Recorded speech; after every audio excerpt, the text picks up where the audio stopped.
क्या FBR का नया मार्केट वैल्यू खाना अवाम के लिए आसानी है या एक नई मुश्किल? पाकिस्तान में टैक्स रिटर्न जमा कराने का सीजन है और लाखों लोग आयरिस पोर्टल पर अपनी मेहनत की कमाई का हिसाब किताब डाल रहे हैं, लेकिन एक नया तनाजा खड़ा हो गया है, जायदादों की मार्केट वैल्यू जाहिर करने का खाना। सवाल ये है कि ये शराइत असल में किसके लिए है, क्यों और किस वक्त मुतारिफ करवाई गई, और इससे आम आदमी को फायदा होगा या उल्टा नुकसान? उन्होंने उस वजाहत में ये कहा है कि जो भी वैल्यू उसकी एस्टिमेटेड फाइलर उसके अंदर इंदराज करेगा उसके ऊपर FBR कोई क्वेश्चन नहीं करेगा। तो ऐसी एक चीज जो उनके नजदीक भी जिसकी इतनी अहमियत ही नहीं है, तो क्या जरूरत है कि आप एक खामखा एक इजाफी वो शिक शामिल करने के, जिसका किसी तरह भी उसकी आमदन के साथ या उसके एक्सपेंस के साथ रेजोनेट नहीं करता। टैक्स दहंदगान वो आम लोग जो पहले ही इन्फ्लेशन और मौशी बहरान से दो चार है।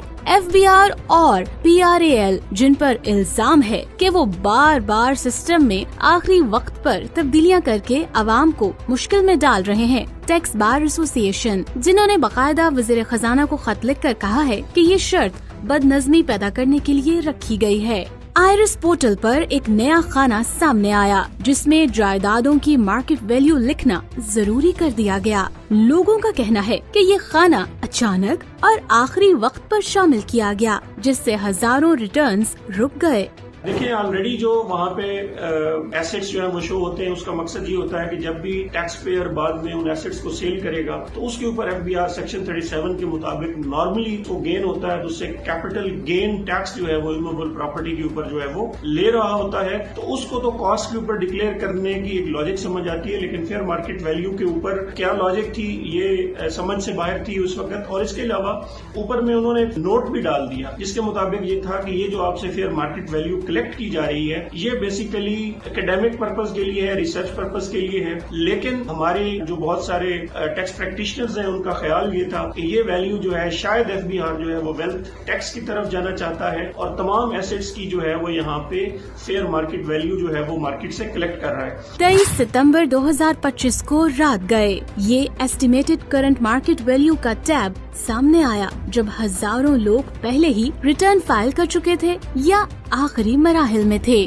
ये पूरा मामला FBR के आयरिस पोर्टल पर पेश आया, जिसे आम पाकिस्तानी टैक्स दहंदगान ऑनलाइन रिटर्न जमा कराने के लिए इस्तेमाल करते हैं। FBR के मुताबिक ये खाना कोई नया इजाफा नहीं था, बल्कि पहले से फॉर्म में मौजूद था। उनका कहना है कि लोग अपनी जायदाद की मार्केट वैल्यू को गलती से सिफर भर रहे थे, इसलिए रोकना जरूरी था ताकि डाटा दुरुस्त हो सके। लेकिन टैक्स बार और अवामी नुमाइंदे समझते हैं कि इसका मकसद बदनज़मी फैलाना और टैक्स दहंदगान को आखिरी वक्त पर परेशान करना है।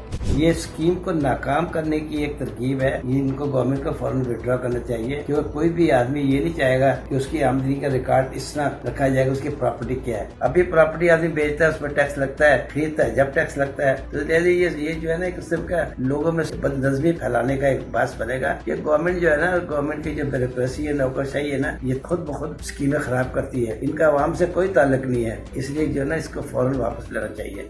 सिस्टम में अचानक रुकावट ने आम आदमी को सबसे ज्यादा मुतासर किया। लाखों तनख्वाहदार तबके के लोग जो पहले ही बैंकों से कटौती शुदा टैक्स एडजस्ट करके रिटर्न भर रहे थे, उनके सेशन बार बार टाइम आउट हुए, डाटा गलत आया और अब नया खाना सामने आने से मजीद मुश्किलात बढ़ गयी। आम टैक्स गुजार जो अपनी जायदाद की मार्केट वैल्यू का तायुन नहीं कर सकता, वो कहां से लाए डाटा? ये पूरा मामला उस वक्त सामने आया जब पाकिस्तान टैक्स बार एसोसिएशन ने बराह रास्त वज़ीर खजाना को खत लिखकर सवालात उठाए। रिटर्न 18 अगस्त को क्यों नोटिफाई किए गए? पोर्टल 5 दिन क्यों बंद रहा? खुदकार डाटा में गलती क्यों थी? और सबसे बढ़कर आखिर ये नया खाना आखिरी लम्हे में क्यों डाला गया?